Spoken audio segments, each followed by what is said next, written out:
dirigirme a toda la distinguida teleaudiencia, agradeciendo a usted, querido amigo, periodista, Carlos Condori. Ya hacía buen tiempo que no estamos en este espacio tan interesante, el programa periodístico Todas las Voces, ¿no? Bueno, así es, y lo que estamos presentando es un tema, bueno, que es muy sensible, ¿no? Un tema en el que normalmente todos cuestionamos el tema de la corrupción, pero podríamos decir que todos estamos envueltos en el tema, y se presenta en el gobierno regional, el gobierno local, en la universidad, y seguramente la podríamos seguir presentando en todas partes. ¿Qué es lo que pasa? Porque además se dice que el Ministerio Público no responde, que el Poder Judicial igualmente está en otra cosa, que el propio presidente del Poder Judicial está implicado en muchos de estos temas. ¿Qué decir? ¿Qué estamos envueltos? ¿Estamos en una crisis? ¿Qué es lo que ocurre, doctor Fernández? Sí, vamos por partes. Usted lo ha señalado, es un tema bastante sensible. Nosotros, como Defensoría del Pueblo, tenemos un programa de ética de la función pública y de lucha contra la corrupción. Duele decirlo, lamentablemente se ha buscado institucionalizar el Comité Regional Anticorrupción. Todos sabemos que con bombos y platillos, el año próximo pasado, específicamente, en el mes de noviembre, se constituyó pues este comité regional, siendo elegido el gobernador de acá de la región. De pronto, viendo las imágenes, puedo dar algunos detalles. Originalmente los miembros decidieron elegir al presidente de la Corte Superior de Justicia. Se excusó el doctor Changaray, manifestando precisamente la coyuntura, la situación que se está dando en el Poder Judicial frente a estos procesos. Debo manifestar que en esa reunión estuvo presente el licenciado Efraín Pillaca, no estaba el presidente de la región, la presidenta del Frente de Defensa, que es parte también de este Consejo Regional, pero como consultores, en este caso veedores, y al igual que la Defensora del Pueblo, decidió retirarse precisamente argumentando que no se podía sentar en una mesa con un presidente regional y de pronto con personas cuestionadas, ¿no? Y a esta situación empaña la constitución de este comité regional, que por cierto lo señala la ley que crea precisamente la Comisión Nacional Anticorrupción.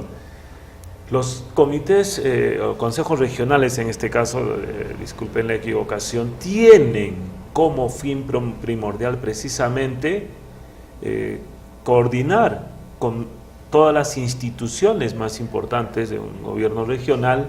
Están determinados por ley, ¿no? Gobierno regional, gobernación, ministerio público, representante de la policía, representante de los gobiernos locales y por supuesto como veedores instituciones como la Contraloría, la Defensoría del Pueblo, las organizaciones de base.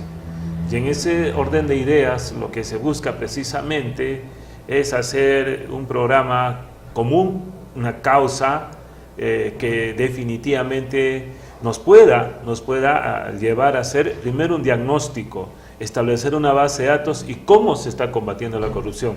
No es una instancia para recibir casos, sino para ver cuál es el trabajo que se está haciendo, ¿no? Porque cada institución tiene su órgano de control interno, pero lamentablemente es también de público conocimiento, y se ha quejado ya en varias oportunidades el gobernador regional, que no se ha convocado liminarmente para aprobar su estatuto, no se ha convocado para darle la funcionalidad correspondiente y se queja pues de que no se ha dotado del presupuesto. Es fundamental asignar pues una dotación presupuestal para el funcionamiento de una institución de esta naturaleza. Y otro hecho que definitivamente debe llevarnos a reflexión es que hemos sido considerados entre las 5 regiones con más alto índice de corrupción, al punto que el procurador anticorrupción, el procurador nacional, ya programó una visita acá a nuestra región. Después, entiendo yo, de Ancash y Tumbes, que están en estos momentos digamos, en el espacio periodístico, judicial, de denuncia permanente está Ayacucho.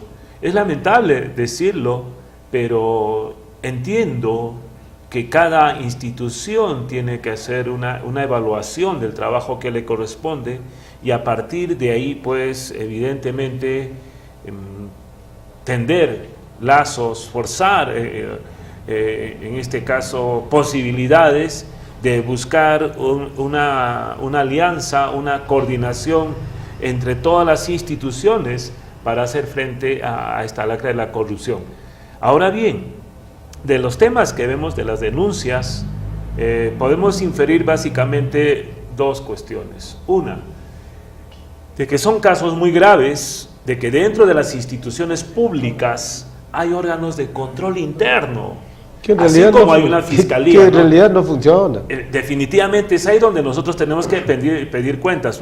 Definitivamente es una labor que me corresponde como responsable de la Defensora del Pueblo, velar por la correcta administración pública, vale decir, supervisar la conducta de los funcionarios y servidores públicos. Claro, y ahí hay algunos casos que están judicializados, ¿no? Pero lo que se dice es, bueno, pues el caso está judicializado, pero el Ministerio Público no funciona, el Poder Judicial tampoco. Y usted puede evidenciar que efectivamente eso que se está aseverando es así, el Ministerio Público no funciona, no está a la altura de sus responsabilidades. Si me permite, tenemos el nuevo Código Procesal Penal que se señalaba que era la panacea, que con este nuevo Código Procesal se iba a definitivamente resolver los casos en un tiempo récord. Yo siento el mensaje, y no es la primera vez que lo digo, lo he dicho en cuanto escenario hemos estado. Siento que la población nos dice, basta ya de actitudes de pronto simbólicas, basta ya de firmas de convenios, basta ya de indicarnos de que hay un proceso. Lo que queremos es que aquellos casos de corrupción manifiesta sean sancionados, ¿no?, a la brevedad posible, porque si se sigue dilatando el tiempo, evidentemente se va desprestigiando la administración de justicia. Nosotros como Defensoría del Pueblo estamos haciendo, no solamente aquí en Ayacucho, sino en 5 regiones del país, una evaluación del trabajo realizado por las Fiscalías Anticorrupción, ¿no?, donde rige el nuevo código y pues, delitos evidentemente contra la administración pública para combatir frontalmente a la corrupción. Vamos a emitir un informe como consecuencia de estas investigaciones, pero evidentemente con una función propositiva, es decir, dónde se está flaqueando, cómo se debe fortalecer. De por sí, también esto lo he dicho en todos los espacios, si no se le dota del presupuesto correspondiente al Ministerio Público, de los recursos logísticos, recursos humanos, lamentablemente poco o casi nada se va a lograr. En una oportunidad recuerdo cuando estaba el doctor Parra, manifestaba, y esto el año pasado en un evento, indicaba pues de que solamente había un perito contable para más de 800 denuncias, entiendo ahora que pasan los 1000 casos, ¿no? Si hay un solo perito contable, ¿cómo podemos pedir agilización de algunos casos? Y ojo que el nuevo código te da plazos perentorios, ¿eh? De 2 de los 3 casos que hemos visto, muchos de ellos han estado precisamente en el vaivén del archivamiento porque se habían presentado pruebas fuera del plazo señalado para realizar una diligencia preliminar. Ese es el gran problema, es decir, el nuevo código, si bien te señala plazos ya de investigación que no se hacía anteriormente para la etapa prejurisdiccional, pero estos son plazos pues perentorios. Y evidentemente, si no se presenta en ese lapso, ¿qué es lo que va a hacer el funcionario o la autoridad investigada? Simplemente decir, derecho al debido proceso, no se recabó esa prueba en el momento que se debía. Consecuentemente, a mí se me protege mi derecho y se archiva el caso que me están siguiendo, ¿no? Ahora, una cosa es que uno puede flaquear, puede haber limitaciones, puede haber debilidades, pero lo que se está diciendo es que bueno, hay una vocación expresa en el Ministerio Público de hacer que los casos caigan, incluso de poner representantes del Ministerio Público que no están a la altura de sus responsabilidades y por lo tanto cualquier sustentación de casos simplemente se cae. A ver, efectivamente hemos escuchado también ese tipo de comentarios, pero entiendo que hay un procurador regional anticorrupción. Entiendo que cada institución agraviada, ¿no?, evidentemente está pues ahí con el procurador, el abogado que representa sus intereses, viendo cómo se desarrolla este proceso. Y a partir de ahí formular las recusaciones o en todo caso el pedir pues que se excusen de conocer procesos. Es decir, hay mecanismos para, en este caso, solicitar, por ejemplo, para que me entienda la teleaudiencia, que un magistrado se retire del conocimiento de un caso. Y si no está actuando con la debida diligencia, formular la denuncia. Nosotros, en el famoso caso de Urumichaca, el alcalde de Huamanga, formulamos una queja en control interno contra los fiscales que hicieron la investigación en su momento, ¿no? ¿Por qué? Porque no se habían observado los plazos y sobre todo no se habían pedido pues las medidas de protección necesarias contra un testigo que se acoge a la confesión sincera y luego después de casi 6 meses le dicen no procede tu confesión, después de que este hombre pues tuvo que pagar de su bolsillo a la persona que le daba seguridad, era un policía, se quedó sin trabajo, se quedó prácticamente totalmente desprotegido. Entonces, si bien es cierto que nuestro ordenamiento procesal penal nos señala el plazo para admitir o amparar una petición de esta naturaleza, pero considerábamos pues que no había proporcionalidad y razonabilidad, había habido demasiada lentitud, ¿no? Hemos mandado el documento al control interno y bueno, vamos a ver pues cómo resulta esto, ¿no? Cómo resulta. Ahora el asunto es, bueno, pueden haber fiscales, jueces que no estén a la altura de los tiempos, de las responsabilidades, pero por lo menos de lo que escuchamos, todo el Ministerio Público, todo el Poder Judicial involucrado y cómplice de una situación que no camina. Sí, como le digo, el tema es pues que así como este nuevo ordenamiento procesal es bastante más preciso en los plazos, evidentemente también otorga mecanismos, ¿no?, de defensa, que es lo que hemos visto, ¿no? Constantemente se deducen incidencias y los procesos siguen alargándose y dilatándose. Ahí está la capacidad de los magistrados de pronto de poner coto, dar la respuesta correspondiente en el momento en que se formulan pues estas incidencias para que se deducen nulidades, apelaciones respecto a determinado incidente y hacen que el proceso caiga pues una especie de, digamos, anillo, ¿no? De anillo, y no diría la palabra, sería muy fuerte, círculo vicioso, un círculo que sigue, y o al sea final que no, incluso cambiamos magistrados. O sea que el Ministerio Público, el Poder Judicial, la propia normatividad no permite una administración rápida de la justicia, las sanciones que correspondan, y que estos casos, por ejemplo, no solo se vean, sino lleguen hasta las últimas consecuencias. Sí, definitivamente, pero vuelvo a repetir, no podemos tampoco perder la fe en la justicia, en eso sí tengo que ser claro. Evidentemente, con todo esto, a pesar de estas situaciones que se producen, estas articulaciones que constantemente son deducidas, entiendo yo que ya están encausadas los casos por lo menos más principales, ¿no?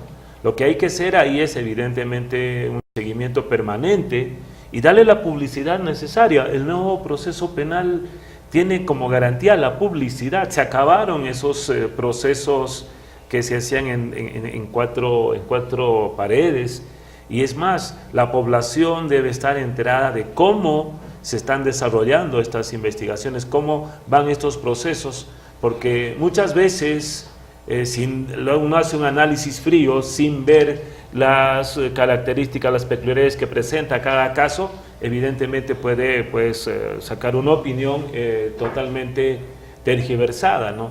Entonces acá yo apelo y siempre he dicho, los medios de comunicación tienen que educar a la gente, decirle, estos son los presupuestos de un proceso, estas son las fases de un proceso y esto es lo que puede suceder.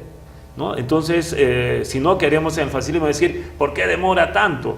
Y evidentemente, desde ese punto de vista, habría que verificar en cada caso qué es lo que ha sucedido y cuáles son las alternativas, cuáles son las vías pues de salida, y de tal manera que todos tengamos pues medianamente una cultura jurídica que nos permita comprender cuál es la naturaleza de un proceso, sobre todo cuando se ventila casos tan graves de corrupción. Y a partir de ahí generamos conciencia, y evidentemente ese poblador común y corriente ya va a adoptar pues una decisión firme más adelante, ¿no? Para forjar en este caso una cultura anticorrupción. Lamentablemente, y este es un aspecto que si me permite recalcarlo y hemos visto, hay una tolerancia a la corrupción.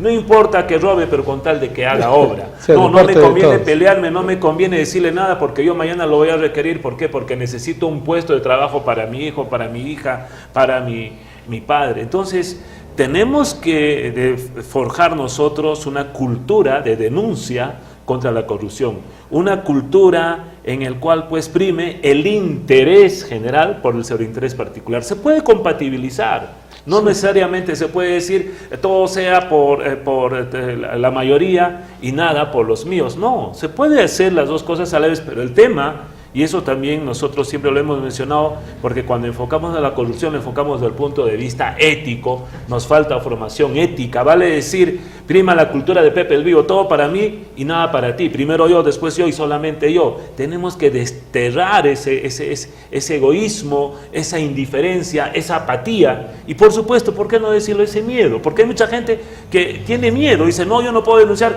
¿qué tal si en la noche vienen y me sacan de mi casa? Porque tenemos todavía lamentablemente pues esos rezagos de las peores épocas de la violencia que asoló nuestra ciudad. En fin, hay mucho por hacer. Lo que nosotros como Defensoría siempre hemos postulado es primero sensibilizar a la gente, concientizar, decirle esta es la realidad. Si bien es cierto que los casos son bastante graves, pero nosotros tenemos que señalar cuáles son los alcances de la corrupción y qué nos corresponde como primero funcionarios, servidores públicos, ¿no? En lo que respecta a nosotros, qué nos corresponde como ciudadanos. Porque hay gente que dice, no, eso no me corresponde a mí, para eso está el Ministerio Público, la policía y las demás instituciones, yo solamente soy un ciudadano y estoy para recibir. No es así, todos tenemos que aportar, y si yo soy testigo de una indebida utilización de bienes, porque no solamente los casos que han dicho son los casos más conocidos de corrupción, hay un sinnúmero de casos de municipalidades, ¿no? Yo les digo, yo tengo más o menos ya una especie de reporte, de estadística de los casos más comunes. Ya no es ahora el famoso diezmo, porque como todo está empiezan los mecanismos de control, o de pronto la gente ya está concientizada de decirle, ¿sabes qué?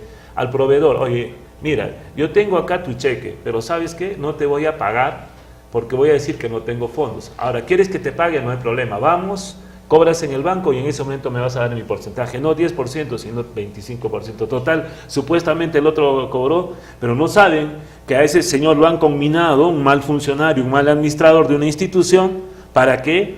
Para que le dé un porcentaje del cobro de la deuda. Si no acepta las condiciones, vámonos, simplemente espera. Tú sabes que soy una institución pública, la institución pública pues lamentablemente no puede cumplir con sus obligaciones, así que esperarás 2, 3, 4, 5 meses, ¿no? Entonces son nuevas formas, ¿no? de corrupción.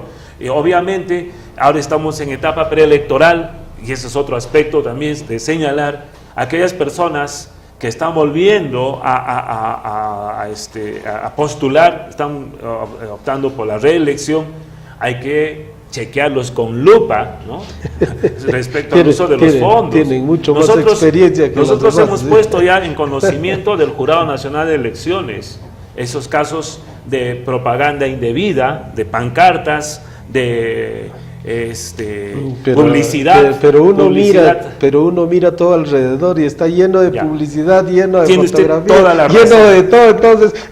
Tiene usted toda la razón, y evidentemente la crítica y es más el sarcasmo, pero sabe que hay documentos fehacientes, ¿no? Donde se dice, y hemos salido en cuanto medios nos han preguntado, jurado, ¿cuándo vienes? ¿no? ¿Cuándo vienes? Porque hay una oficina bueno, de y gestión si viene institucional. simplemente no puede llegar a todos los espacios. Ya, muy bien, si me permite. Ahí también nos hemos adelantado. Porque tienes que ver qué haces, ¿no? No te puedes quedar impávido porque evidentemente apabulla la corrupción. ¿Qué hemos hecho? Hemos agarrado esos documentos con las fotografías que nos ha proporcionado la misma población de las pistas, carreteras o de los lugares donde viene, donde hay pues publicidad, pancartas induciendo a apoyar a determinado candidato. Entonces, ¿qué es lo que hemos hecho? Lo hemos mandado a la Fiscalía. ¿Por qué? Porque estaríamos hablando de un delito de omisión de actos funcionales. Si desde el 9 de enero de este año estaba prohibido hacer publicidad, está prohibido poner en las obras carteles con mi foto o con los distintivos de mi partido y sigo poniendo inmensos banners, acá Sí, hay una bueno. placa fotográfica que perenniza eso. Y definitivamente son la misma población la que tiene que reclamar, la que tiene que exigir el uso adecuado de estos bienes y que haya condiciones de igualdad para este proceso electoral. Bueno, en realidad tenemos Es normas. amplio el tema de corrupción. Claro, tenemos normas que sancionan determinadas cosas, pero es más, tenemos una fragilidad institucional, no solamente a nivel del Ministerio Público, Poder Judicial, sino las organizaciones sociales, de tal manera que cada ciudadano casi estamos involucrados en el tema de manera directa. Yo creo que el asunto muchas veces se ha politizado y eso yo creo que está mal. El asunto es ver el tema de la corrupción desde un punto de vista más ciudadano, ¿no? De tal manera que todos juntos podamos abordar el tema, porque yo no creo que sea un problema de que el gobernador no puede hacer funcionar un comité anticorrupción porque no tiene recursos. ¿Usted cree eso? Mire, puede ser en parte. El tema es que si no hay esa dosis de legitimidad, de confianza ciudadana, Eso, de ciudadanía, el tema es que de todo ese que se Consejo articula. Regional nació pues con defecto de fábrica, como decía el inolvidable Jorge Santisteban Noriega, el primer defensor del pueblo. Es decir, desde un primer momento en que se constituyó, no generó esa confianza. La gente decía, yo no me puedo sentar con ese señor que en estos momentos tiene un proceso. Todos estos señores forman parte de un aparato del Estado que lamentablemente pues tiene casos muy serios de corrupción y se les está involucrando en muchos casos. Entonces, ¿cómo ellos pueden formar un organismo de esta naturaleza? Yo diría, acá lo que no se ve es que estamos con las personas, sino estamos con instituciones. Tenemos que promover institucionalidad, tenemos que promover el cambio desde las mismas instituciones. Alguien me dirá, pero ¿quién está en la cabeza? ¿Yo cómo me voy a sentar con ese señor? ¿no? Bueno, ese es el tema, ¿no? ese es fundamental. Esa es ¿no? una situación, pero eso no obsta a que la sociedad civil, a que las organizaciones de base puedan evidentemente hacer pues las denuncias correspondientes, los seguimientos correspondientes. El tema es de que nosotros tenemos que generar, ¿sabe qué? Generar en la población esa vocación de denuncia, de rechazo a los actos de corrupción, no de verlo como algo familiar, de verlo como algo normal, especialmente en esta etapa pues de preelectoral, ¿no? Se vienen comicios electorales. Si a la población se le sensibiliza, se le hace ver las grandes defectos, en este caso las enormes pérdidas que causa al erario nacional los actos de corrupción y de cómo se valen pues muchas veces mucha gente del poder que tienen en forma negativa, yo creo que si esa población es consciente, evidentemente vamos a empezar a cambiar. Empecemos por promover ética, empecemos por promover una cultura de rechazo a cualquier acto de corrupción, desde los temas más elementales. Desde los más chiquitos, ¿no? Desde la misma familia. Yo